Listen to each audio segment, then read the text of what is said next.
The world froze the moment I felt the warmth running down my stomach. It wasn't sweat. It wasn't water. It was blood, my blood, staining the pristine white of my marine dress belt. The crowd gasped. The general's voice thundered like a gunshot. "You just assaulted a Marine, she's pregnant." And in that roaring silence, while people shouted, while the cameras flashed, and while my vision blurred, I felt it. The life inside me slipping away. That was the day my stepbrother, Ryan, killed my baby. But that was also the day he unknowingly gave birth to something else inside me, revenge. Not the loud kind. Not the kind that shouts or shoots. The kind that smiles while it plans your ruin, one slow, quiet cut at a time. People think family means protection, love, loyalty. Mine meant fear, silence, and favoritism. When my mother married Ryan's father, I was 16, awkward, shy, desperate to be loved. Ryan was already 18. Tall. Handsome. Charming when he wanted to be. But beneath that charm was arrogance, the kind that believes the world owes him something. My mother adored him. My stepfather spoiled him. And me? I was the outsider, the quiet girl who should be grateful to live in their perfect house. At first, Ryan ignored me. Then the teasing started. "Marine girl," he used to say when I began talking about joining the military. "You? Please. You cry when someone raises their voice. How would you survive a gun?" I learned not to answer. Because in that house, silence kept me safe. When I turned 18, I left. I joined the U.S. Marines, traded the suffocating house for the open sea, traded insults for discipline, fear for structure. The Corps became my real family. They didn't care about my past, only my effort. And I gave it everything I had. By the time I was 24, I'd earned respect. I was calm, composed, reliable, everything Ryan was not. I was also in love with Daniel, a fellow Marine I'd met during field training. He was steady, kind, and he saw the parts of me no one else did. When I found out I was pregnant, I cried, not from fear, but from joy. Daniel cried too. We promised to tell everyone after my promotion ceremony. Life felt perfect. Until the day Ryan came back into it.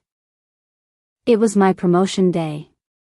The air at the base was electric, flags fluttering, families gathered, uniforms shining. I wore my dress blues with pride.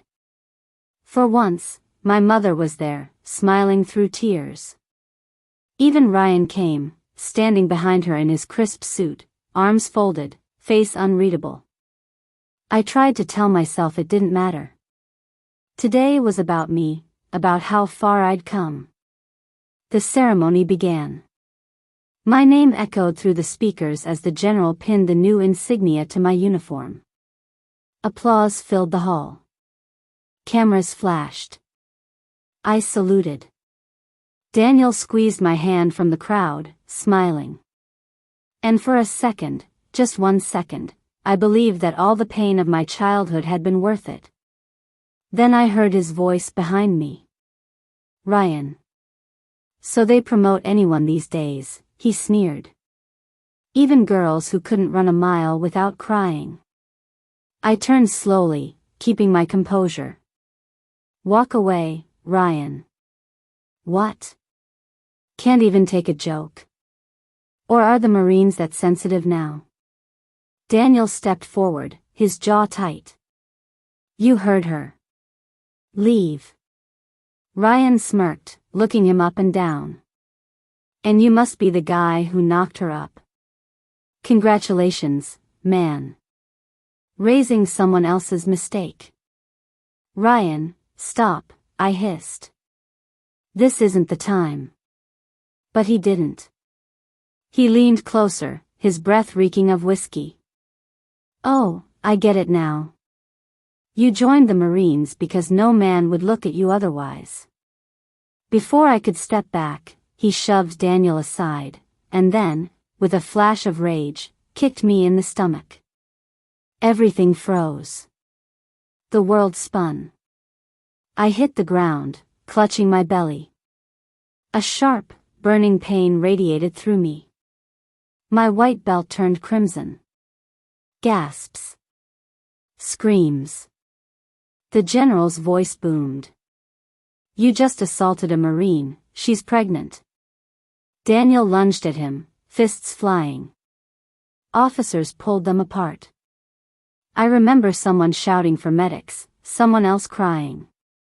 And in the chaos, Ryan stood there, his face pale, eyes wide, realization dawning too late. I woke up in the hospital. The walls were white. The air smelled of antiseptic. Daniel sat beside me, his head in his hands. When he lifted his eyes, I knew the truth before he spoke.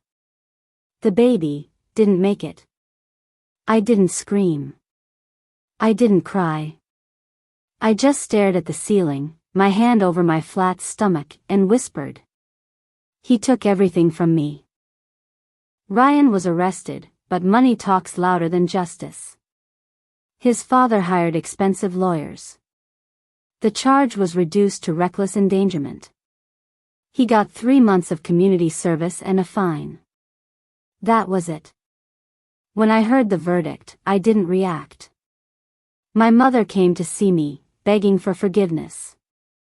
"He didn't mean to, sweetheart," she said. "He was drunk. We can move on from this." I looked at her, this woman who gave birth to me but never protected me, and I realized something. Some families are prisons, and love is the chain that keeps you there. So I stopped trying to love. And I started planning. I transferred out of active field duty and into base administration, citing emotional recovery. It gave me time, and access. Access to information, systems, and contacts. Ryan worked for a construction firm tied to government contracts, and I knew from whispers among military procurement officers that something about that company wasn't clean. Every night, after everyone left the office, I stayed behind, digging through procurement records, tracing payments, connecting dots. And one night, I found it, Ryan's signature on a falsified invoice. A year earlier, he'd been skimming money from contract materials. Enough evidence to bury him. But I didn't strike immediately. Revenge, if served hot, burns too quickly. I wanted it to simmer. I created a new identity, Clara, using a prepaid phone and a fake social media profile. She was confident, flirty, and dangerously interested in men like Ryan. It didn't take long for him to fall. Men like him never resist attention. We messaged for weeks. He bragged about his money, his cars, his connections. He even talked about me. My stepsister. She's crazy. She blamed me for her miscarriage. Pathetic, right? I smiled as I read those words. He didn't even know who he was talking to. So I played along. Clara laughed at his jokes, flirted with his ego, fed his pride. And as he opened up, he told Clara everything, how he used fake invoices, how he bribed inspectors, how he borrowed from the company's accounts. I recorded every word. Every lie, every boast, every incriminating confession. When he started asking to meet in person, I agreed. But not before sending every recording and document to his boss, anonymously. The morning we were supposed to meet, his company froze his accounts. He called me, Clara, panicking. "Something's wrong.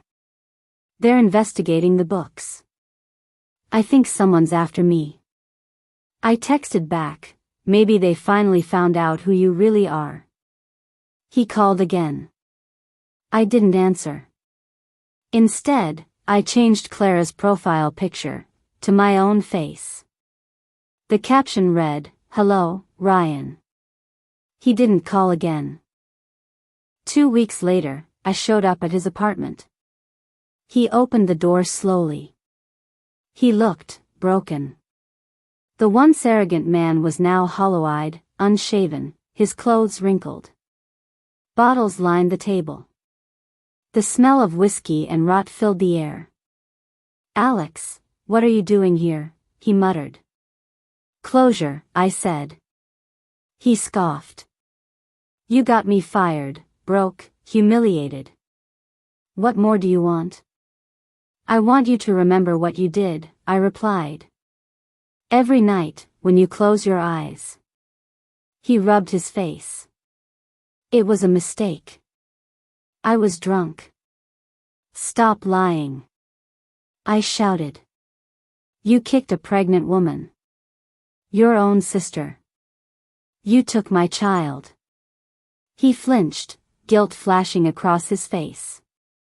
"You think I don't regret it? Regret doesn't bring life back. But justice can."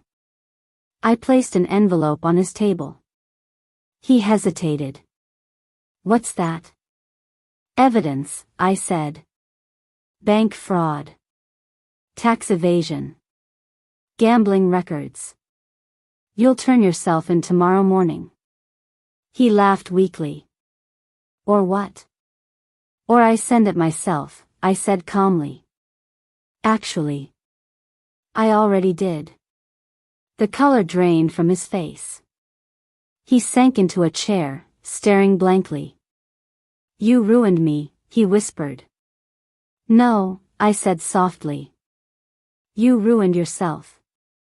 I just helped the world see it." I turned to leave. He didn't follow. Behind me, his voice cracked, trembling like a child's. "Alex, do you hate me that much?" I paused at the door. "No. Hate is too heavy. I just don't feel anything for you anymore." And I walked away. Weeks later, the news came. Ryan was sentenced to 5 years in prison for embezzlement, tax fraud, and obstruction. His father couldn't buy him out this time. The evidence was airtight.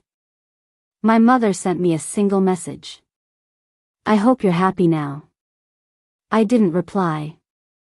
Because happiness wasn't the goal. Peace was. Daniel and I never found our way back. He said he couldn't handle the darkness inside me anymore. I understood. Some wounds don't heal, they just stop bleeding. One evening, I visited the small grave where they buried the remains of my baby. I brought fresh lilies. Kneeling, I whispered, "It's done. He'll never hurt anyone again." The wind brushed against my cheek, warm and gentle, like a tiny hand reaching out. And for the first time in years, I felt stillness. When I looked down at my uniform, my clean white belt shining under the fading sun, I realized something. That belt wasn't stained anymore, not because I'd erased the past, but because I'd survived it. They say revenge eats your soul. Maybe it does. But I think sometimes, revenge just gives you back the pieces that were stolen. Ryan thought he ended my story the day he kicked me. He didn't. He only began it. I'm still a Marine. Still standing tall. And every time I see that white belt gleaming, I remember the truth I earned through blood and fire.